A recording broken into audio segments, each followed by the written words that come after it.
Gearless scooter വന്നില്ല. അതാണ് ആദ്യത്തെ പാറ്റന്റ്. ഡിഗ്രിയിൽ തോറ്റുപോയല്ലേ? അതാണ് എന്നെ ശരിക്കും ഈ പാറ്റന്റ് മാനാക്കിയത്. അന്നത്തെ തോൽവിയാണ്. അന്നത്തെ തോൽവിയാണ് എന്നെ ഈ 16 പേറ്റന്റ് എടുക്കാൻ. അച്ഛൻ ബിൽഡറായിരുന്നു. അച്ഛന് കുറെ കാശൊക്കെ അച്ഛൻ കാറ് മേടിച്ചു. കാറ് മേടിച്ചപ്പോൾ എനിക്ക് തോന്നി ബിക്കം റിച്ച്. ഇനിയിപ്പോൾ എന്തിനാ എഞ്ചിനീയറിംഗ് കോളേജൊക്കെ. ലിസ്റ്റിനകത്ത് എൻ്റെ പേര് മാത്രമേ ഉള്ളൂ. ഞാൻ മേടിച്ചു, ഞാൻ മാത്രമേ പാസ്സായുള്ളൂ. അങ്ങനെയല്ല, ഞാൻ മാത്രം.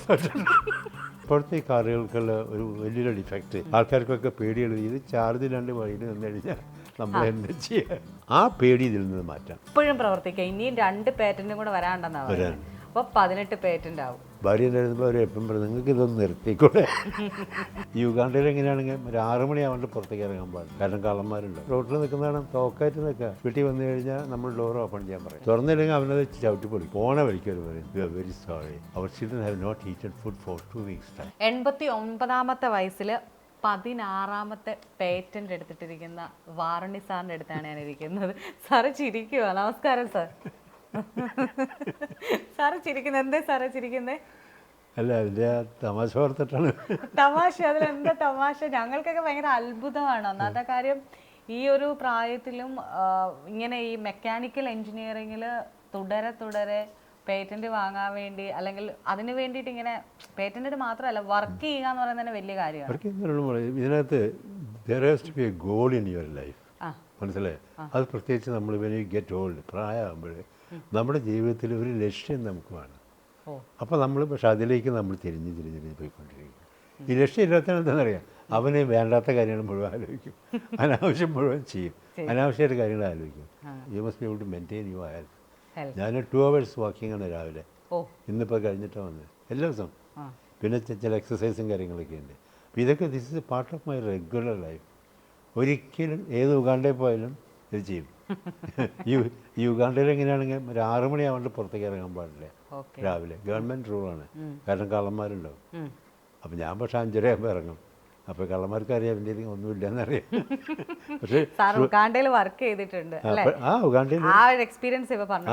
അപ്പോൾ അതിനകത്ത് അവർ താഴത്തേക്ക് നോക്കി ഷൂസ് എങ്ങനെയുണ്ടെന്ന് നോക്കും. Shoes കൊള്ളാവുന്നതാണ്, shoes ഊരിക്കൊണ്ടുപോകും. ഷൂസിന് ഭയങ്കര ഇൻട്രസ്റ്റാണ്, കാശിനേക്കാളും കൂടുതൽ ഇൻട്രസ്റ്റ്. അപ്പോൾ ഷൂസ് ഞാനിടയിൽ ചെരുപ്പൊക്കെ ഇട്ട് പല്ല് ചെരുപ്പൊക്കെ ഇട്ട് നടക്കും. പക്ഷേ അപ്പോൾ കാണാം, റോഡിൽ നിൽക്കുന്നതാണ് തോക്കായിട്ട് നിൽക്കുക. അവന് എന്ത് വേണേൽ ചെയ്യും, അവർക്ക് പേടിയൊന്നുമില്ല, എന്ത് വേണം ചെയ്യും. പക്ഷേ നമ്മൾ ഉപദ്രവിച്ചാലും അവരുടെ ഒരു പ്രത്യേകത അങ്ങനെ. ഇപ്പോൾ വീട്ടിലേക്ക് വരും ഇടയ്ക്ക്. എൻ്റെ വീട്ടിൽ വന്നിട്ടില്ല. വീട്ടിൽ വന്നു കഴിഞ്ഞാൽ നമ്മൾ ഡോർ ഓപ്പൺ ചെയ്യാൻ പറയും. അപ്പോൾ നമ്മൾ we have to open the door. തുറന്നില്ലെങ്കിൽ അവനത് ചവിട്ടി പൊളി. കുളിച്ച് കഴിഞ്ഞിട്ട് നിങ്ങളോട് പറയും, യു ഓൾ ലൈ ഡൗൺ എന്ന് പറയും, കിടക്കാൻ പറയും, കമ്മി കിടക്കാൻ പറയും. അപ്പോൾ എല്ലാവരും അങ്ങനെ കിടന്നോളൂ. കിടന്നു കഴിഞ്ഞാൽ അവന് വീട്ടിലുള്ള സാധനങ്ങളും കാശ എല്ലാം കൂടെ എടുത്തുകൊണ്ട് പോകും. പക്ഷെ പോകുമ്പോൾ ഒരു കാര്യമുണ്ട്, അതാണ് അവിടെയാണ് നമുക്കുള്ള അവരോടുള്ള ഒരു പ്രത്യേകത.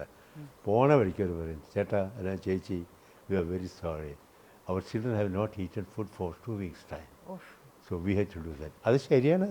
ഈ പറഞ്ഞത് അർത്ഥവത്താണ്.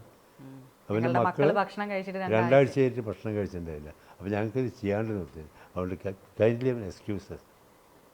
അതൊരു നല്ല കാര്യമല്ലേ. ഇപ്പോൾ ഇവിടെയുള്ള ആരാണെന്ന് വെച്ചാൽ പോണ വഴിക്ക് എന്തെങ്കിലും ഉപദ്രവം ചെയ്യാൻ പറ്റിയ അതും കൂടെ ചെയ്തല്ലേ പോകുള്ളൂ. അവരതൊന്നും ചെയ്യില്ല. സാറിൻ്റെ ഇപ്പോൾ 16ാമത്തെ പേറ്റന്റ് കിട്ടിയിരിക്കുന്നത് ഓടിക്കൊണ്ടിരിക്കുന്ന ഇടയ്ക്ക് തന്നെ ഇപ്പോഴത്തെ ഇലക്ട്രോണിക് കാറിന് ചാർജ് ചെയ്യാം. അതായത് മറ്റേ നമ്മുടെ ഇപ്പോഴത്തെ കാറുകൾക്കുള്ള ഒരു വലിയൊരു ഡിഫക്റ്റ്, ആൾക്കാർക്കൊക്കെ പേടിയുള്ളത് ഇത് ചാർജിലാണ്ട് വഴിയിൽ നിന്ന് കഴിഞ്ഞാൽ നമ്മൾ എന്താ ചെയ്യുക. ഭാര്യയും കുട്ടികളുണ്ട്, അവരെ നമ്മൾ ഇതൊക്കെയാണ് പേടി. എനിക്ക് തന്നെ പേടിയാണ്, അതൊരു പേടിയാണ്. പിന്നെ ചാർജിങ് ടൈമിൽ എടുക്കും, ഒരുപാട് സമയം എടുക്കും. നിർത്തിയിട്ട് ചാർജ് ചെയ്യണം. അല്ല, നിർത്തിയിട്ട് അവിടെ ചാർജിങ് സ്റ്റേഷൻ ഉണ്ടാവണം. ഇതങ്ങനെ എത്തിയെന്ന് വരില്ല. ഇനിയിപ്പോൾ ചാർജിങ് സ്റ്റേഷനിലേക്ക് നമ്മൾ എത്തിയാൽ തന്നെയും ഒരു 1.5 hours എടുക്കും. ആ പേടി ഇതിൽ നിന്ന് മാറ്റാം. എങ്ങനെയാണ് സാർ ഇപ്പം ഈ പേറ്റന്റിന് വേണ്ടിയിട്ട് ഇപ്പം കൊടുത്തേക്കുന്നത്? എന്തൊക്കെ ഇതിനകത്ത് 2 മോട്ടറാണ് ഓടിക്കുന്നത്. ഡ്യുവൽ മോട്ടറാണ്. ഒരു മോട്ടർ, ഒരു ചെറിയ മോട്ടറും ഒരു വലിയ മോട്ടറും.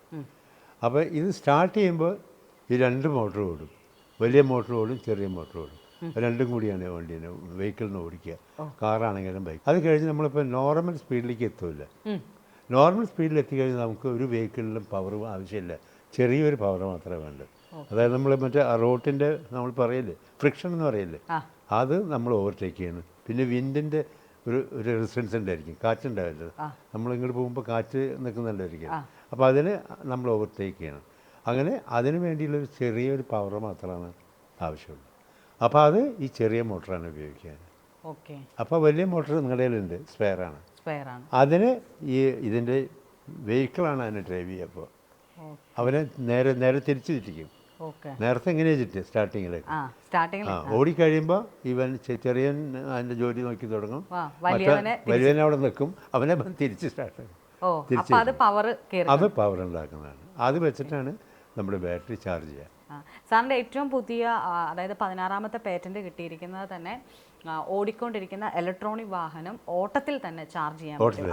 അതൊരു വലിയ കണ്ടുപിടുത്തമാണ്. കാരണം അതല്ലെങ്കിൽ നമുക്ക് ഇതിനകത്ത് കയറി പോകാൻ പറ്റില്ല. ട്രസ്റ്റ് വർത്തിയായിട്ട് ഒരു വെഹിക്കിൾ നമുക്ക് വിശ്വസിച്ചാൽ വണ്ടിയിൽ കയറി. ഇപ്പോൾ നമ്മളിപ്പോൾ if you driving long distance, ഇപ്പോൾ ഇവിടുന്ന് ബാംഗ്ലൂർ പോവാണ്, ആ സുൽത്താൻ ബത്തേരിക്ക് വന്നിട്ട് ഇത് ഓഫായി കഴിഞ്ഞാൽ പോക്കാണ്. എനിക്കൊരിക്കലും ഉണ്ടായിട്ടുണ്ട്. ഇലക്ട്രിക് വണ്ടിയിലല്ല, സാധാരണ വണ്ടി തന്നെ. ഈ അംബാസഡറൊക്കെ അന്ന് പിള്ളേരെ ഞങ്ങളൊക്കെ അവിടെയായിരുന്നു, ബാംഗ്ലൂരായിരുന്നു. അന്ന് ഞാനിവിടുന്ന് കുട്ടികളൊക്കെ കയറ്റി ഇവിടുന്ന് പോകുമ്പോൾ ആ സുൽത്താൻ ബത്തേരി കഴിഞ്ഞിട്ട് ഒരു 5 വളവും കയറ്റൊക്കെ ഉണ്ട്. തനി കാടാണ്, ഒരൊറ്റ ആളുണ്ടാവില്ല വഴിയിൽ. ഇപ്പോൾ കുറച്ചുകൂടി ഭേദമായി. തനി കാടായിരുന്നു. അവിടെ വന്നപ്പോൾ ഈ വണ്ടി അവിടെ നിന്നു. അപ്പം ഞാൻ എഞ്ചിനീയറാണ്, മെക്കാനിക്കൽ എഞ്ചിനീയറാണ്. അപ്പോൾ എനിക്ക് ഇതൊക്കെ ചെയ്യാമെന്നുള്ളൊരു പക്ഷേ ഞാൻ അഴിച്ചു നോക്കിയിട്ട് അപ്പോൾ അതിൻ്റെ ഫ്രണ്ടിൽ ഒരു ബട്ടൺ വരും. അതൊക്കെ ഈ വോൾട്ടേജ് ഡിസ്ട്രിബ്യൂട്ട് ചെയ്യാനായിട്ട് നമ്മളത് ഡിസ്ട്രിബ്യൂട്ടർ എന്ന് പറയും. അതാണ് ഇതിൻ്റെ ഈ 4 സിലിണ്ടറിലേക്കുള്ള പ്ലഗിലേക്ക് കൊടുക്കുക. അതിങ്ങനെ തിരിഞ്ഞുകൊണ്ടിരിക്കും. അപ്പോൾ ആദ്യത്തെ സിലിണ്ടർ, രണ്ടാമത്തെ സിലിണ്ടർ, 3 സിലിണ്ടർ, 4ാമത്തെ സിലിണ്ടർ ഇതൊക്കെ അവർ അടിച്ചുകൊണ്ട് പോകും. അത് ഫയർ ചെയ്യാൻ തുടങ്ങും. അങ്ങനെയാണ് ഇതിൽ ചാർജ് ചെയ്യുന്നത്. ആ ബട്ടൺ ഞാൻ വിചാരിച്ച ആ ബട്ടൺ സ്റ്റക്കായിരിക്കും എന്നുള്ള വലിയ രീതിയിലാണ് ആലോചിച്ചത്. അപ്പോൾ ആ ബട്ടണൊന്ന് എടുത്തിട്ട് അത് എടുക്കാതെ ഒന്ന് ക്ലീൻ ചെയ്തു. അപ്പോൾ ആ ബട്ടൺ ഇറങ്ങിപ്പോയി, അതിനകത്തേക്ക് ഇറങ്ങിപ്പോയി. തനി കാട്ടിൽ ഒരുത്തന് ഇത്രയോളമുള്ളൂ, താഴെയുള്ള കുട്ടി. മറ്റേ അതുമാതിരി കുറച്ച് കുട്ടികളൊക്കെ 3 കുട്ടികളാണ്. എന്ത് ചെയ്യും വേണം, ഒന്നും ചെയ്യാൻ പറ്റില്ല. ഞാനവിടെ നിൽക്കുകയാണ്, ഇനി എന്ത് ചെയ്യണമെന്ന് ഞാൻ ആലോചിച്ചുകൊണ്ടിരിക്കുക. അപ്പോൾ എന്നിട്ട് നമ്മുടെ ശരിയായിട്ടുള്ള മറ്റേ പ്രാർത്ഥനയും കാര്യങ്ങളൊക്കെ തുടങ്ങി. അപ്പോഴല്ലേ നമ്മൾ അതുവരെ പ്രാർത്ഥന പള്ളിയിൽ പോയില്ല. ഇങ്ങനെ സ്റ്റക്കായി കഴിഞ്ഞാൽ പ്രാർത്ഥന തുടങ്ങി. അപ്പോൾ ഭാര്യ അവർ വളരെ എപ്പോഴും പ്രാർത്ഥിക്കുന്ന ആളാണ്. അവരൊക്കെ ഓടിയിട്ട് പ്രാർത്ഥിക്കാൻ തുടങ്ങി. ഈ പ്രാർത്ഥന കൊണ്ടായിരിക്കും കുറച്ച് കഴിഞ്ഞപ്പോൾ പാലക്കാട്ടിൽ നിന്ന് പിക്നിക്കിന് സ്കൂൾ കുട്ടികളെയും കൊണ്ട് ഒരു വണ്ടി വരണം, ഒരു വലിയ ബസ് വരണം. അപ്പോൾ ഞങ്ങൾ ഈ കാട്ടിലിങ്ങനെ നിൽക്കണമല്ലോ. അപ്പോൾ അയാൾ നിർത്തി അവിടെ. ഞാൻ പറഞ്ഞൊന്നുമില്ല, നമുക്ക് പറയാൻ പറ്റില്ല. അയാളോട് നിർത്തിയിട്ട് അയാൾ ഇറങ്ങി വന്നു. ഇറങ്ങി ചോദിച്ചു, എന്താ സാറേ? ഞാൻ പറഞ്ഞു ഇങ്ങനെ ഇതാണ്. അതിൻ്റെ പിന്നകത്ത് പോയിരിക്കുക. ഇവൻ എന്ത് ചെയ്യുന്നറിയാമോ? ഇതിന് ഓൾഡ് ഒരു 5 മിനിറ്റ് കൊണ്ട് അവൻ്റെ കയ്യിൽ ബ്രഷസ് ഉണ്ടായിരുന്നു, പഴയ ബ്രഷ്. അതെടുത്തിട്ട് അയാൾ കട്ട് ചെയ്ത് കത്തിയൊക്കെ ഉണ്ടായത്. കട്ട് ചെയ്ത് ഈ മെയിൻ അനദർ ബ്രഷ്, വേറൊരു ബ്രഷ് തരുമ്പോൾ ഒന്നുമില്ല, അത് വെട്ടി ഒരു പീസാക്കി അതിൻ്റെ കോർണറൊക്കെ അരിഞ്ഞു കളഞ്ഞു. അതിട്ട് വണ്ടി വേഗം സ്റ്റാർട്ടായി. അപ്പം ഞാൻ വിളിച്ചേട്ടാ, ഞാൻ വലിയ ക്യാമറ ദേശീയ അവാർഡുകളൊക്കെ കിട്ടിയിട്ട് അന്ന് രള്ളനാട് കിട്ടിയിട്ടുണ്ട് ദേശീയ അവാർഡുകൾ. ഇതൊക്കെ കിട്ടിയിട്ട് നമുക്കിത് ചെയ്യാൻ പറ്റില്ല. അപ്പം ഭാര്യ ചോദിച്ചു, നിങ്ങൾ വലിയ ക്യാമറ അപമാനിച്ചു ഭാര്യയുടെ മക്കളെ മുന്നിൽ വെച്ചല്ലേ? അവർ പറഞ്ഞു. അത് ഞാൻ പറഞ്ഞത് എനിക്ക് പെട്ടെന്ന്, ഞാൻ എപ്പോഴും വലിയ ലെവലിൽ ആലോചിക്കുന്നത്. അയാളെ ആലോചിച്ച് താഴ്ന്ന ലെവലിലാണ്. പക്ഷെ അതാണ് നടന്നത്. എപ്പോഴും നമ്മുടെ മെക്കാനിക്കൽ ബുദ്ധി അവിടെ നമ്മൾ വലിയ ലെവലിൽ ആലോചിക്കുക, അവർ സാധാരണ രീതിയിൽ ആലോചിക്കുക. സാറിന് ഇതുവരെ 4 നാഷണൽ അവാർഡോ? 5 national award. പക്ഷെ അതിനകത്ത് 2 ഈ മറ്റോരോ അസോസിയേഷൻ്റെയാണ്. അതൊന്നും വലിയതായിട്ടുള്ള അല്ല, അവർക്ക് ഇൻട്രസ്റ്റ് ആയതുകൊണ്ട് അവരെടുത്തത് മാത്രമല്ല. 3 ദേശീയ അവാർഡ് ഗവൺമെന്റ് ഓഫ് ഇന്ത്യയുടെ. സാർ ഇപ്പോൾ ഈ കണ്ടുപിടിച്ചതിന് ഒരു പേര് സാർ ഇട്ടിട്ടുണ്ടല്ലോ, ഡ്യുവൽ ഡ്രൈവ് സിസ്റ്റം. സാറിന്റെ പേര് ബുക്ക് ഓഫ് റെക്കോർഡ്സിൽ ഓരോ വർഷം സാറ് തന്നെ റെക്കോർഡ് ഭേദിച്ചിട്ട് അല്ലേ, അതായത് ഇൻഡിവിജ്വൽ ആയിട്ടുള്ള. പക്ഷെ അവർക്ക് എഴുതുകയാണ് ഞാൻ, അവർക്ക് എഴുതുക, അവരത് ചെക്ക് ചെയ്യും. അതായത് അവരാദ്യം ഇട്ടത് പ്രായം മറ്റായിട്ടുള്ളവരിൽ ഏറ്റവും കൂടുതൽ പാറ്റന്റ് എനിക്കാണ്. അപ്പൊ അത് എൻട്രി ചെയ്തു. പ്രായമായവരിൽ ആദ്യത്തെ പാറ്റന്റ്. പിന്നെ അല്ല, ആദ്യത്തെ കൂടുതൽ നമ്പർ ഓഫ്. അത് കഴിഞ്ഞ് പിന്നെ 2ാമത് പ്രായമായിട്ടുള്ളവരെല്ലാവരും പോയി എല്ലാത്തിലും കൂടുതൽ പാറ്റന്റ് എനിക്ക്. സാർ ഓരോ വർഷം മാറ്റിക്കൊണ്ടിരിക്കുന്നതിൽ ഏറ്റവും കൂടുതൽ വ്യക്തിഗത പേറ്റന്റ് ഉള്ള ആളാണ്. അപ്പോൾ അത് അവരെഴുതി. പിന്നെ അവരെഴുതിയത് മറ്റേ അമേരിക്കയിൽ നിന്നുള്ള US പാറ്റന്റ് ഞാൻ ചോദിക്കാൻ വരുവായിരുന്നു. ആദ്യമായിട്ട് കിട്ടുന്ന എനിക്കാണ് പവർ ട്രാൻസ്മിഷനിൽ. സാറിന് 2 US പാറ്റന്റും കൂടെ കിട്ടിയിട്ടുണ്ട്. അത് അമേരിക്കൻ. അത് ഏതിനൊക്കെയായിരുന്നു സാറേ? അതെന്ന് വെച്ചാൽ ഇതിനകത്ത് ഇങ്ങനെ വണ്ടിയുടെ സ്പീഡ് ഗ്രാജുവലായിട്ട് മറ്റേ ഓട്ടോമാറ്റിക്കായിട്ട് ഇത് കയറി പോകും. അതിൻ്റെ പ്രത്യേകത അവിടെ സ്റ്റെപ്പില്ല. നമ്മുടെ ഓട്ടോമാറ്റിക്കലി സ്റ്റെപ്പുകളാണ്. അത് നോക്കിയാൽ അറിയാം, ടിക് ടിക് എന്നുള്ള വെച്ചേക്കാം. ഇതിനതില്ല, ഇത് കണ്ടിന്യൂസ് ആയിട്ട് അങ്ങേയറ്റം വരെ പോവാണ്. അപ്പോൾ അതിന് നമുക്ക് ആ ശരിയായിട്ടുള്ള സ്പീഡിൽ കൂടെയാണ് അത് പോവുക. മറ്റേതിനകത്തൊരു സ്റ്റെപ്പ് ആകുമ്പോൾ നമ്മൾ ആദ്യത്തെ സ്റ്റെപ്പിൽ നിന്ന് സെക്കൻഡ് സ്റ്റെപ്പിലേക്ക് വരുമ്പോൾ ആ സെക്കൻഡ് സ്റ്റെപ്പിലുള്ള സ്പീഡല്ല അതിന് കൃത്യമായിട്ട് വേണ്ടത്. അതിൻ്റെ അടുത്ത് കൂടി വരും. ഒന്നുകിൽ അത് ആ സ്പീഡ് കൂടുതലാണ്, അല്ലെങ്കിൽ അത് സ്പീഡ് കുറവായിരിക്കും. കുറച്ച് കുറവാണെങ്കിൽ അപ്പോൾ വണ്ടിയിൽ സ്ട്രെയിൻ ചെയ്യാം നമ്മൾ. കൂടുതലാണെങ്കിൽ നമ്മൾ പെട്രോൾ വേസ്റ്റ് ചെയ്യും. അപ്പം അതൊന്നും ഇതിനകത്തില്ല. ഇതിനകത്ത് കറക്റ്റായിട്ട് പോയി. അതാണ് സാറിൻ്റെ ഒരു കണ്ടുപിടുത്തം US പേറ്റന്റ് ഉള്ളത്. ആദ്യം ചെയ്ത US പേറ്റന്റ് ഉള്ളതിൽ അതിൽ ചെറിയൊരു ഫർദർ ഇംപ്രൂവ്മെന്റ് നടത്തിയപ്പോഴാണ് സെക്കൻഡ് പേറ്റന്റ്. അതിൽ വരുന്ന വേസ്റ്റ് നമ്മൾ അത് റെഡ്യൂസ് ചെയ്യണം. അപ്പോൾ അത് റെഡ്യൂസ് ചെയ്ത് തന്നെ ഒരു രണ്ടാമതൊരു പേറ്റന്റ്. എത്ര വർഷം എടുത്തു US പേറ്റന്റ്? ഒരു 7 കൊല്ലം എടുക്കും ഒരെണ്ണം കിട്ടാൻ. അവർ അത്രയും ക്ലിയർ ആയിട്ട് ചെക്ക് ചെയ്യും. Very good. പക്ഷേ ഇപ്പം എന്താ പറയുക, ഇപ്പം നമ്മളുടെ പേറ്റന്റ് ഓഫീസ് ആദ്യകാലത്തൊക്കെ നല്ലവരായിരുന്നു. ഇപ്പം എന്ത് പറ്റിയെന്ന് വെച്ച് കഴിഞ്ഞാൽ അവർക്കൊക്കെ നല്ല ജോലി വേറെ കിട്ടി, ഇതിനേക്കാളൊക്കെ കാശ് കൂടുതൽ കിട്ടും. അപ്പോൾ ഇവരെന്ത് ചെയ്യുന്നത് വെച്ചാൽ ഇപ്പം ഇങ്ങനെ ഒരു പേറ്റന്റ് അയച്ചു കൊടുത്തപ്പോൾ ഇതിൽ തന്നെ പറയാം. ഞാൻ പറയും, ജപ്പാൻ പേറ്റന്റിൽ ഇങ്ങനെ ഒരു വാക്കുണ്ടല്ലോ, ചൈനീസ് പേറ്റന്റിൽ ഇങ്ങനെ ഒരു വാക്കുണ്ടല്ലോ. വാക്കതിലുണ്ടാവും, പക്ഷെ ആ വാക്കിൻ്റെ ഉപയോഗം അതിൽ വ്യത്യാസമുണ്ട്. ജപ്പാൻ്റെ പേറ്റന്റിലുണ്ട് ഈ വാക്ക്. മറ്റേ ഡ്യുവൽ ഡ്രൈവ് എന്നുള്ളതൊക്കെ അവരുടെ പാറ്റന്റിലുണ്ട്. അവിടെ അവർ ആ ഡ്യുവൽ ഡ്രൈവ് ഉപയോഗിക്കുന്നത് വേറെ ഒന്നിനു വേണ്ടിയിട്ടാണ്, നമ്മൾ ഉപയോഗിക്കുന്നതിന് വേണ്ടിയിട്ടല്ല. അപ്പോൾ അത് നമ്മളെന്നേരം അവരോട് എക്സ്പ്ലെയിൻ ചെയ്യണം. അത് എക്സ്പ്ലെയിൻ ചെയ്യണം. നമ്മൾ ഇവൻ്റെ ജപ്പാൻ്റെ പാറ്റന്റ് മുഴുവൻ എടുത്തിട്ട് നമ്മൾ പഠിക്കണം. അപ്പോഴേക്കും മറ്റേ നമ്മുടെ വയസ്സ് ഒന്ന് കൂടും, 1 വയസ്സ് കൂടും. എന്നിട്ട് പിന്നെ അത് എഴുതി അയക്കണം. എഴുതി അയച്ചു കഴിഞ്ഞാൽ മിക്കവാറും അവർക്കൊന്നും ഫോളോ ചെയ്യാൻ പറ്റില്ല. പിന്നെ അവർക്ക് കുറേ അധികമുള്ളതല്ലേ, ഈ പിള്ളേരൊക്കെ ഇതിനെ അപേക്ഷിക്കുകയല്ലേ. അപ്പോൾ അവർക്കൊന്നും സ്റ്റഡി ചെയ്യാനുള്ള ഇൻട്രസ്റ്റും ഇല്ല. പിന്നെ എന്തെങ്കിലും ഒരു കാരണം കിട്ടിയാൽ അതവിടെ വെച്ചോളൂ. ഓക്കെ സാർ എന്ന് പറഞ്ഞ് വെച്ചോളൂ. പേറ്റന്റ് ഒരാൾക്ക് കിട്ടണമെങ്കിൽ അയാൾ എന്തൊക്കെ കാര്യങ്ങളാണ് പാലിക്കേണ്ടത്? 4 കാര്യങ്ങൾ. ഞാൻ അതാണ് ആദ്യം പറഞ്ഞത്. 4 കാര്യങ്ങൾ. ഒന്ന്, this has to be entirely news.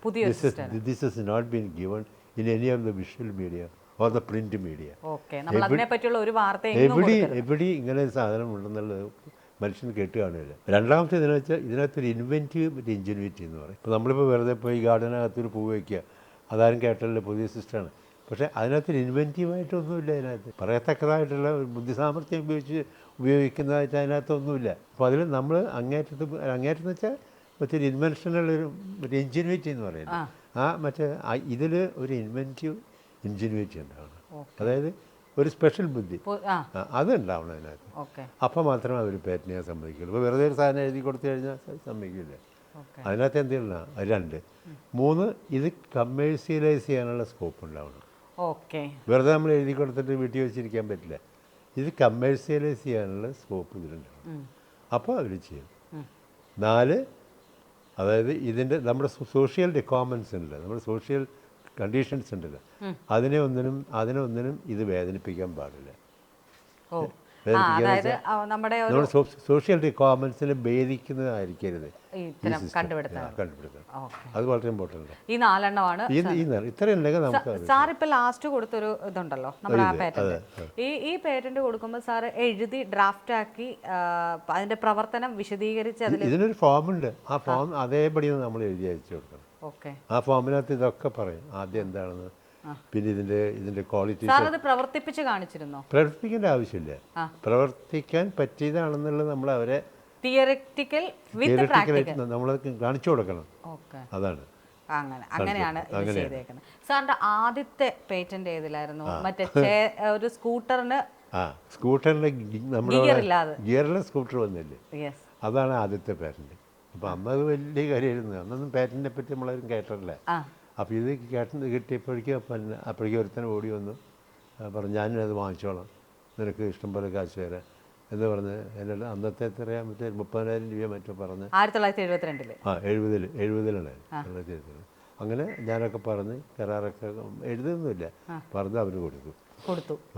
കൊടുത്തു കഴിഞ്ഞപ്പോഴേക്കും അവൻ കുറച്ച് വിഭാഗം മരിച്ചുപോയി. അയാളൊരു എഞ്ചിനീയറായിരുന്നു. അയാളെ എനിക്കറിയാം, സൂര്യസ് ട്രാൻസ്മിഷൻ എന്നൊക്കെ പറയും. അവൻ മരിച്ചുപോയി. മറ്റേ ബാക്കി അവൻ്റെ പാർട്ട്ണറുണ്ട്. പാർട്ട്ണർ എന്ത് ചെയ്ത കാരണം തരില്ല. എന്നിട്ട് അവസാനം തല്ലുകൂടി ആ പറഞ്ഞതിൻ്റെ പകുതി കാശ് കണ്ട് കിട്ടി. പിന്നീട് ഞാൻ ഇനി ഒരിക്കലും ഈ പണി ചെയ്യും. ഈ സാറിന്റെ പേറ്റന്റ് ഒന്നും തന്നെ കൊമേഴ്ഷ്യലൈസ് ചെയ്യാൻ ഇതുവരെ പറ്റിയിട്ടില്ലേ? കമേഴ്ഷ്യലൈസ് ചെയ്തിട്ട് ഇതെല്ലാം ഇത് ചെയ്തുള്ളത്. ഇപ്പം വന്നിട്ടുള്ള ഇപ്പം ഒരു എഞ്ചിനും ഇതായിട്ട് വന്നിട്ടില്ല. ഒരു വണ്ടി വന്നിട്ടില്ലേ, എഞ്ചിനും മോട്ടറായിട്ട്, മറ്റേ ഹൈബ്രിഡ് എന്ന് പറഞ്ഞിട്ട് പല വണ്ടികളുണ്ട് ഇപ്പോൾ ഹൈബ്രിഡ്. ആ സാറ് കൊമേഴ്ഷ്യലൈസ് ചെയ്തിട്ടുണ്ട്. അല്ല, അതൊക്കെ സെയിം എന്താണ്, അതൊക്കെ അവർക്ക് കിട്ടിയിട്ടുണ്ടാവും. എൻ്റെ ഐഡിയാസ് ഐഡിയ കിട്ടി കഴിഞ്ഞാൽ പിന്നെ അവരുണ്ടാക്കുമല്ലേ. അപ്പോൾ നമ്മുടെ പേരൻ്റ് പിന്നെ ഞാനത് പുതുക്കി വയ്ക്കാറില്ല അധികം ഒന്നും. ഇതൊക്കെ പുതുക്കി കുറേ കാശ് പോയി. അപ്പോൾ ഇനി പുതുക്കാനൊന്നും നിൽക്കില്ല. വൈഫും പറയും നിങ്ങൾ പുതുക്കൊന്നും വേണ്ട, കിട്ടിയ ആ കാശൊന്നും നമുക്ക് വേണ്ടെന്ന് പറയും. കാരണം വെറുതെ നമ്മൾ പൈസ അങ്ങനെ പിന്നെ ഇടുമല്ലേ, പിന്നെ ആരെങ്കിലും ഇത് കൊണ്ട് കൊടുക്കും. സാർ അപ്ഡേറ്റഡ് ആയിട്ടിരിക്കാന്ന് പറയുന്നത് തന്നെ വലിയ കാര്യം. ഞാൻ പറഞ്ഞു, അതാണ് ഞാൻ ആദ്യം 89 വയസ്സിലും സാറ് ഇപ്പോഴത്തെ കറണ്ട് മെക്കാനിക്കൽ എന്തൊക്കെയാണ് സംഭവിക്കുന്നത് അപ്ഡേറ്റഡ്. അത് വേണം, അത് നോക്കിക്കൊണ്ടിരിക്കണം. പ്രത്യേകിച്ച് മറ്റേ നമ്മുടെ ഇലക്ട്രോണിക്സ് ഒക്കെ ഇപ്പോൾ കണ്ടമാനം പോയിരിക്കല്ലേ, നീക്കിക്കൊണ്ടിരിക്കുകയല്ലേ. പിന്നെ മറ്റേ മറ്റേ ആർട്ടിഫിഷ്യൽ ഇൻ്റലിജൻസ്. പക്ഷേ അതൊന്നും എനിക്കിനി പഠിക്കാൻ പറ്റില്ല. പക്ഷേ അതുവഴി നമുക്ക് എന്താണ് ചെയ്യാൻ പറ്റുക എന്നുള്ളത് അറിയാം. മനസ്സിലായി പറഞ്ഞു. അതിൻ്റെ ഫലം എന്താ, നമുക്ക് എങ്ങനെയാണ് അതിനെ പ്രവർത്തിപ്പിക്കാൻ പറ്റുക എന്നുള്ളത് അറിയാം. ഇപ്പോൾ ഞാനിപ്പോൾ വേറെ ഒരെണ്ണം കൊടുത്തിട്ടുണ്ട്, ഈയിടെ കൊടുത്തതാണ്. ഇപ്പോൾ നമ്മൾ ഒരു വണ്ടിയിൽ നമ്മൾ പോകും, വേറൊരു വണ്ടി അവിടെ നിന്ന് വരും. അപ്പോൾ അവൻ്റെ വണ്ടിയെടുത്ത് തൊട്ടപ്പോൾ ലൈറ്റ് ഉണ്ടല്ലോ, ആ ലൈറ്റ് ഇതും വന്നടിച്ചു കഴിഞ്ഞാൽ ഉടനെ തന്നെ ഈ ലൈറ്റ് ഡിമ്മാവും. പിന്നെ അതിൻ്റെ മുകളിലേക്ക് ഒരു ഷെയ്ഡ് ഇറങ്ങി വരും, മുകളിൽ നിന്നൊരു ഷെയ്ഡ് ഇറങ്ങി വരും. അപ്പോൾ സുഖമായിട്ട് വരും. അപ്പോൾ അങ്ങനത്തെയൊക്കെയുള്ള ഉണ്ട്. അപ്പോൾ നമുക്കറിയേണ്ടത് എങ്ങനെയാണ് അത് ശരിക്കും വർക്ക് ചെയ്യണമെന്ന് എനിക്കറിയില്ല. പക്ഷെ അതിന് ഇന്നതൊക്കെ ചെയ്യാൻ പറ്റുന്നുള്ളത് നമുക്കറിയാം. സാർ ആദ്യം ഞാനിപ്പോൾ നമ്മൾ ആദ്യമേ തന്നെ പറഞ്ഞു, ആദ്യത്തെ പേറ്റന്റ് കിട്ടുന്നത് 70-കളിലാണെന്ന്. 1970-ലാണ്. അതെങ്ങനെയാണ്, അത് ഓർക്കുന്നുണ്ട്? ആ കണ്ടുപിടുത്തം എങ്ങനെയാണ്, അല്ലെങ്കിൽ അതെങ്ങനെയാണ് സാറ് കണ്ടുപിടിച്ചതെന്ന് ഓർക്കുന്നു? ഇതുമാതിരി തന്നെ വർക്ക് ചെയ്ത് കുറേ ട്രയലൊക്കെ ചെയ്തു വന്ന്. അന്ന് ആദ്യത്തെ അല്ലേ ട്രയലൊക്കെ ചെയ്ത് ഗിയറില്ലാത്ത സ്കൂട്ടർ ഓർക്കുന്നുണ്ടായതാണ്. മറ്റേത് നമ്മുടെ ലാംബർട്ട, അതിലാണ് അന്ന് സ്കൂട്ടർ ഉണ്ടായിരുന്നു കയ്യിൽ. അപ്പോൾ അതിലാണ് ഈ കളികളൊക്കെ ചെയ്ത് അതിനൊക്കെ കാശ് വിളിയായി. നമുക്ക് ഒന്നും അറിയില്ലല്ലോ അത്. ഇപ്പോൾ കുറേ കൂടെ നമുക്ക് വാല്യൂസ് ഒക്കെ ഒന്നും അറിയില്ല എന്ന് പറഞ്ഞപ്പോഴും ഓർത്ത്. സാർ എവിടെയായിരുന്നു മെക്കാനിക്കൽ എഞ്ചിനീയറിംഗ് പഠിച്ചത്? എവിടെയാണ്? മദ്രാസിൽ. അതെ, മദ്രാസിൽ ആദ്യത്തെ ഡിഗ്രിയിൽ തോറ്റുപോയല്ലേ? ആ തോൽവിയൊക്കെ ഓരോരുത്തർ നമ്മൾ തോറ്റു എന്ന് പറയുമ്പോൾ ലൈഫേ തീർന്നു എന്ന് പറയുന്ന സമയത്ത് അല്ല, അതിന് പിന്നിൽ ഹിസ്റ്ററി ബിഹൈൻഡ്. അതാണ് എന്നെ ശരിക്കും ഈ പാറ്റന്റ് മാനാക്കിയത്. അന്നത്തെ തോൽവിയാണ് എന്നെ ഈ 16 പേറ്റന്റ് എടുക്കാൻ. എന്താണ് അതെന്താ വെച്ചിരിക്കുന്നത്? അപ്പോൾ അന്നൊക്കെ മറ്റേ എഞ്ചിനീയറിംഗ് കോളേജിൽ സീറ്റ് കിട്ടുക എന്ന് പറഞ്ഞാൽ നമുക്ക് ആലോചിക്കാൻ വയ്യ. എല്ലാം കൂടെ നമ്മുടെ കേരള ഇവിടെ എല്ലാം കൂടി ട്രിവാൻഡ്രത്ത് മാത്രമാണ് ഒരു എഞ്ചിനീയറിംഗ് കോളേജ് ഉള്ളത്. ഒരു college whole of Malabar, Cochin, Travancore എല്ലാം കൂടി ഒരു കോളേജാണുള്ളത്. അതിൽ 15 സീറ്റാണ് മറ്റുണ്ട്. അതിൽ ഒരു സീറ്റാണ് മറ്റേ കൊച്ചിൻ സ്റ്റേറ്റിന് റിസർവ് ചെയ്തിട്ടുള്ളത്. ഒരൊറ്റ സീറ്റ് കൊച്ചിക്ക് റിസർവ് ചെയ്തു. അത് നമുക്ക് കിട്ടില്ല, എത്രയോ പേരുണ്ടായിരിക്കും. അപ്പോൾ അങ്ങനെ നമുക്കൊന്നും കിട്ടില്ല. പക്ഷേ ഭാഗ്യത്തിന് എൻ്റെ ഒരു കസിനാണ് മദ്രാസ് സ്റ്റേറ്റിൽ ചീഫ് സെക്രട്ടറി ആയിരുന്നു അയാൾ. അപ്പോൾ അയാൾക്ക് ഈ കാരക്കുടി എഞ്ചിനീയറിംഗ് കോളേജിൽ ഒരു സീറ്റുണ്ട്. അയാൾക്ക് കോളേജ് റിസർവേഷൻ. അയാൾ ചീഫ് സെക്രട്ടറിയാണ്, മരിച്ചു പോയാലൊക്കെ. അപ്പോൾ അയാളുടെ ആ കോട്ടയാണ് എനിക്ക് തന്നത്. അങ്ങനെ കിട്ടിയത്. അല്ലെങ്കിൽ നമ്മൾ സ്വപ്നം കാണില്ല എഞ്ചിനീയറിംഗ് കോളേജിലേക്ക്. അത് കിട്ടിയ ഉടനെ തന്നെ മറ്റേ നാട്ടുകാരെല്ലാവരും കൂടെ വന്ന് വീട്ടിൽ വന്നിട്ട് എന്നെ മറ്റേ അനുമോദിക്കുകയൊക്കെ ചെയ്തു. ഏതാ കാലഘട്ടം ഏതാ സാറേ? 1953. അപ്പൊ കേരളം ഉണ്ടായിട്ടില്ല. കൊച്ചിൻ സ്റ്റേറ്റാണത്. കൊച്ചിൻ സ്റ്റേറ്റ്, തിരുക്കൊച്ചി മലബാർ. തിരുക്കൊച്ചി മലബാറാണ്. അപ്പം അന്ന് ഇവിടുന്ന് ഒരു സീറ്റ് കിട്ടുക എന്നൊക്കെ പറഞ്ഞാൽ ആളുകൾക്ക് അവൻ എഞ്ചിനീയർ ആവനെ പോണേന്ന് പറഞ്ഞപ്പോൾ ഭയങ്കര സംഭവമായിരുന്നു. അങ്ങനെ ഇവർ നാട്ടുകാർ മറ്റേ വില്ലേജേഴ്സ് എല്ലാം കൂടെ ഇവിടെയല്ല അന്ന് മണലൂർ എന്ന് പറഞ്ഞ സ്ഥലത്താണ്, ഒരു വില്ലേജ്. അപ്പോൾ വില്ലേജിൽ ഇതൊക്കെ അവർ ആദ്യമായിട്ടാണ് കേൾക്കുന്നത്, എഞ്ചിനീയറിംഗ് കോളേജ് എന്നൊക്കെ പറഞ്ഞാൽ ആദ്യമാണ്. അങ്ങനെ എല്ലാവരും കൊന്ന് ഇതൊക്കെ തന്ന് എന്നെ മറ്റേ അനുമോദിച്ച് മാലയൊക്കെ ഇടിച്ച് പറഞ്ഞയച്ചു കാരക്കുടിക്ക്. അപ്പോൾ ഒന്ന് 3 ട്രെയിൻ കയറണം. 1 train from Thrissur to Erode, പിന്നെ ഫ്രം ഈറോഡ് ടു ട്രിച്ചി, പിന്നെ ട്രിച്ചിയിൽ നിന്ന് വേറെ ട്രെയിൻ, അങ്ങനെ 3ാമത്തെ ട്രെയിനിലാണ് ഈ സ്ഥലത്ത് ചെല്ലുക. ശരിയാ. അങ്ങനെയൊക്കെ ഞാനവിടെ പോയി പഠിച്ചു തുടങ്ങി. അപ്പം ഈ വാസ് ബിൽഡർ, അച്ഛൻ ബിൽഡറായിരുന്നു. അപ്പോൾ അച്ഛന് കുറേ കാശൊക്കെ അച്ഛൻ കാറ് മേടിച്ചു. അപ്പോൾ കാറ് മേടിച്ചപ്പോൾ എനിക്ക് തോന്നി ഐ ബിക്കം റിച്ച്, ഇനിയിപ്പോൾ എന്തിനാ എഞ്ചിനീയറിംഗ് കോളേജൊക്കെ. അതന്നെ, അച്ഛൻ കാറ് മേടിച്ചല്ലോ, നാട്ടിലെ തന്നെ 5ാമത്തെ പ്രമാണിയായി. 5ാമത്തെ ആളെ 5ാമത്തെ കാറുള്ള ആളാണ്. അപ്പോൾ എനിക്ക് ഇമാജിൻ ചെയ്യാൻ വയ്യ, അത്രമാത്രമായി. അപ്പോൾ എനിക്കൊരാഗ്രഹം തോന്നി സിനിമയിൽ പാട്ട് പാടണമെന്ന്. ഞാൻ സത്യത്തിൽ സീരിയസ് ആയിട്ട് ഒരാളെ ഇന്റർവ്യൂ ചെയ്യാൻ വന്നു. സാർ എന്നെ കഴിഞ്ഞ നല്ല തമാശ ഉള്ള പറഞ്ഞു. ഇങ്ങനെ സിനിമയിൽ ഇന്റർവ്യൂ പാട്ട് പാടുന്നത് അതാണ്. അതും അപ്പം പണ്ട് ചെറുപ്പം തന്നെ കീബോർഡൊക്കെ വായിക്കും. ഈ കീബോർഡൊക്കെ ഇപ്പോൾ ഇവിടെ ഇരിക്കുന്നുണ്ട്. അപ്പോൾ എനിക്ക് കുറച്ച് ഇതിലൊക്കെ ഉണ്ട്, കുറച്ചൊക്കെ പാട്ട് പാടാൻ അറിയാം. അങ്ങനെ പാട്ട് പാടണമെന്ന് വിളിച്ചു. അപ്പോൾ എൻ്റെ ഒരു കൂട്ടുകാരനും കൂടെ വന്നു, ഈ മറ്റേ ഹൈദരാബാദുകാരനാണ്. അവനും ഈ പാട്ട് പാടണം എന്നുള്ള ഇൻട്രസ്റ്റ്. അങ്ങനെ ഞങ്ങൾ രണ്ടുപേരും കൂടി പാട്ട് പാടാനായിട്ട് നമ്മൾ പോയി ചെന്നാൽ കിട്ടുമല്ലോ. അന്ന് ജെമിനി സ്റ്റുഡിയോ എന്ന് പറഞ്ഞ സ്റ്റുഡിയോ ഉണ്ട് മദ്രാസിൽ. അവരാണ് ഈ സിനിമകൾ മുഴുവൻ ഷൂട്ട് ചെയ്യുക. വേറെ എവിടെയും ഷൂട്ട് ചെയ്യാൻ പറ്റില്ല. You have to get it done only in Gemini. അതിൻ്റെ സെറ്റപ്പും കാര്യങ്ങളൊക്കെ വേണം. ഇന്നിപ്പോൾ എല്ലായിടത്തും ചെയ്യുന്നുണ്ട്. അന്ന് ഈ ജെമിനി സ്റ്റുഡിയോയിൽ മാത്രമേ സിനിമ ഷൂട്ട് ചെയ്യാൻ പറ്റുള്ളൂ. നമ്മുടെ പഴയ സിനിമകളൊക്കെ അവരാണ് ഷൂട്ട് ചെയ്തിരിക്കുന്നത്. അപ്പോൾ അതിൻ്റെ ഓണറിൻ്റെ പെങ്ങളുടെ മകൻ ഒരു ചെട്ടിയാരാണ് അവൻ. Is Chettiar from Madras state. അവൻ ഞങ്ങളുടെ കൂടെ ഉണ്ട്, ഞങ്ങളുടെ ക്ലാസ്സിലുണ്ട്. അപ്പോൾ അവനെ പിടിച്ച് അവനോട് പറഞ്ഞ് അവന് കാപ്പിയും ചായയൊക്കെ മേടിച്ച് കൊടുത്ത് ഞങ്ങൾക്കൊരു ഇൻ്റർവ്യൂ വെച്ചു. ഞങ്ങൾക്ക് രണ്ടുപേർക്കും, ഈ പാട്ട് പാടാൻ മോഹിക്കുന്ന രണ്ടുപേർക്കും കൂടി ഒരു ഇൻ്റർവ്യൂ അവിടെ വെച്ച് ഞങ്ങൾ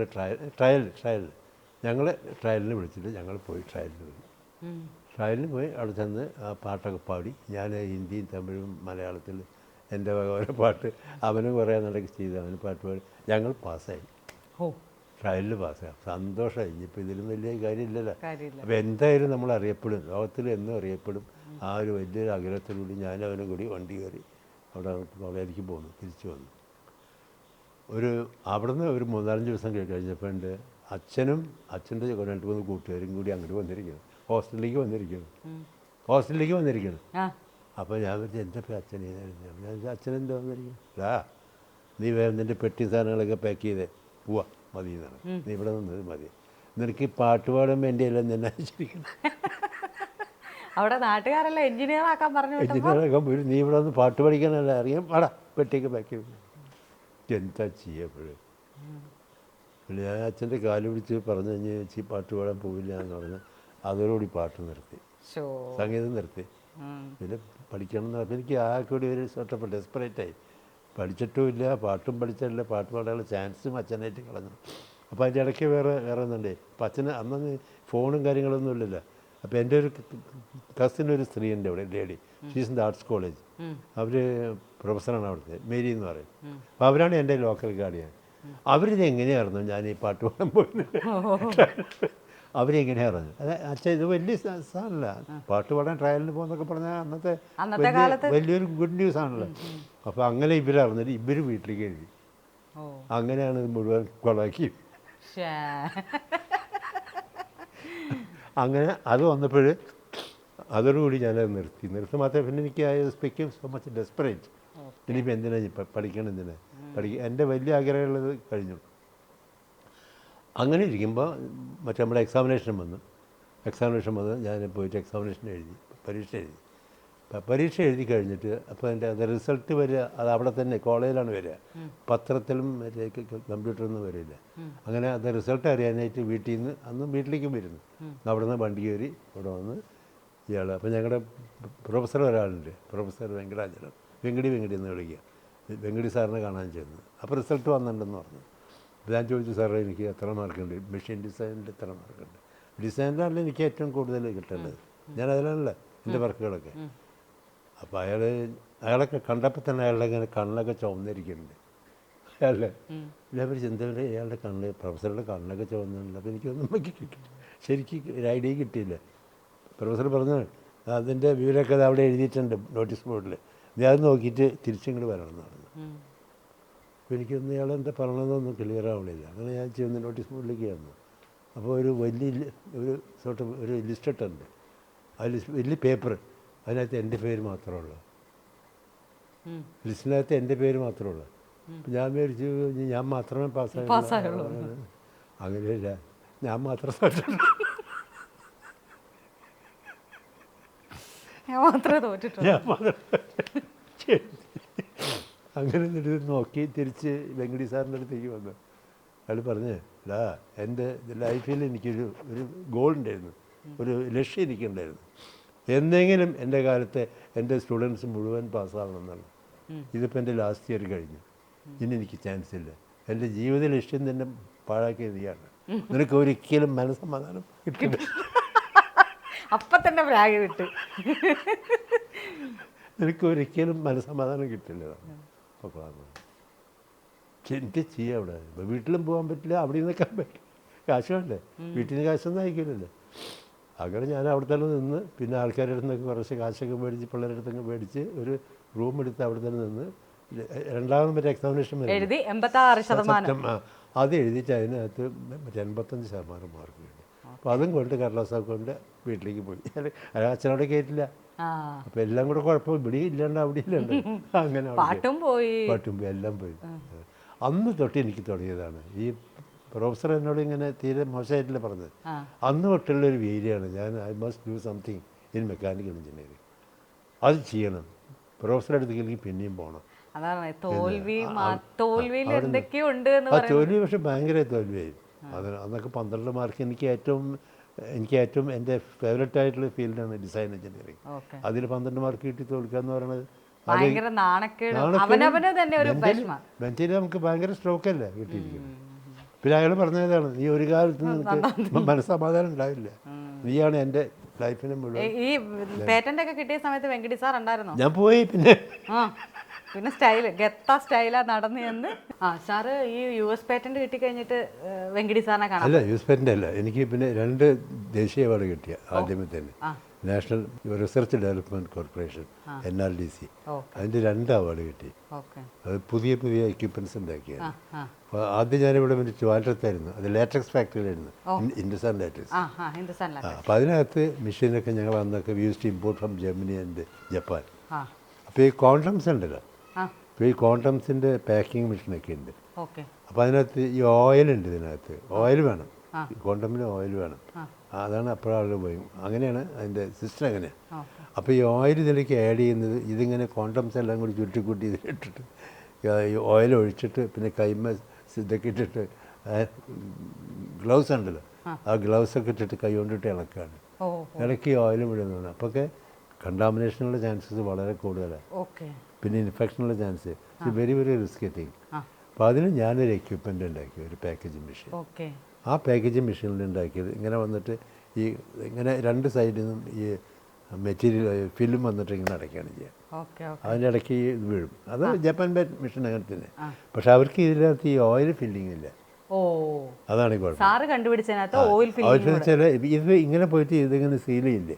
അപ്പോൾ ഈ സീലിംഗ് ജോയ്ക്ക് മറ്റൊരു എക്സ്റ്റൻഷൻ കൂടെ കൊടുത്തു, ഒരു ചെറിയ എക്സ്റ്റൻഷൻ ഞാൻ കൊടുത്തു. അപ്പോൾ ഇതിങ്ങനെ സീൽ ചെയ്യുമ്പോൾ അടുത്ത ജോയ്ക്ക് അതിൻ്റെ അടിയിലൊരു ബാഗേജ് വരികയാണ്. മനസ്സിലായി. അപ്പോൾ അതിലേക്കാണ് ഓയിൽ സ്പ്രേ ചെയ്യുക. ആ സ്പ്രേ ചെയ്യുന്ന ഓയിൽ ആ ബാഗിൽ കിടക്കും. അതിന് ശേഷമാണ് മറ്റോ വരിക. അപ്പോൾ നമ്മൾ കൈകൊണ്ട് ഒന്നും ചെയ്യണ്ട. അതൊരു നല്ല ഇതായിരുന്നു. മറ്റേത് വെരി റിസ്കി ഓപ്പറേഷൻ. അതുകൊണ്ട് ജപ്പാനിൻ്റെ ഇതായിരുന്നു, നമ്മളാണ് ആദ്യമായിട്ട് ചെയ്യുന്നത്. എന്നിട്ട് അതിന് മറ്റേ NRDC അവാർഡ് കിട്ടി. അല്ല, പിന്നെ ഒന്നുകൂടെ കിട്ടി. പിന്നെ കിട്ടി വേറെ പിന്നത്തെ ഈ നിവിയ ക്രീം എന്ന് പറയുന്നത് കണ്ടല്ലേ, ക്രീം. അതെ, ആ നിവിയ ക്രീം അതിങ്ങനെ പാക്ക് ചെയ്യാനായിട്ട് ഇവിടെ ഒരു റൗണ്ട് ടേബിൾ തിരിഞ്ഞുകൊണ്ടിരിക്കും, അവിടെ ഒരു റൗണ്ട് ടേബിൾ. അപ്പോൾ ആ പാക്കിങ്ങനെ അഴിച്ചിട്ട്, അപ്പോൾ 2 പാർട്ടാണല്ലോ അതിന്.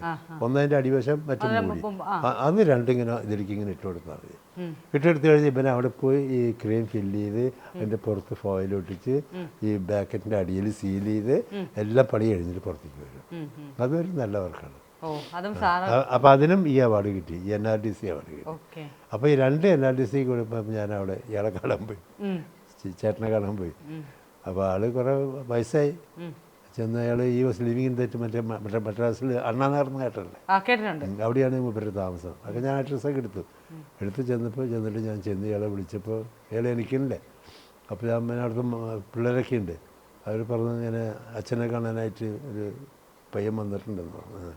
അങ്ങനെ മുമ്പ് എഴുന്നേറ്റ് വന്നപ്പോൾ പറഞ്ഞു, എടാ നിൻ്റെ അതൊക്കെ എൻ്റെ അതിൻ്റെ ടൈംസ് ഓഫ് ഇന്ത്യയിൽ റിപ്പോർട്ട് വന്നല്ലേ, അതൊക്കെ എൻ്റെ അടുത്തുണ്ട്.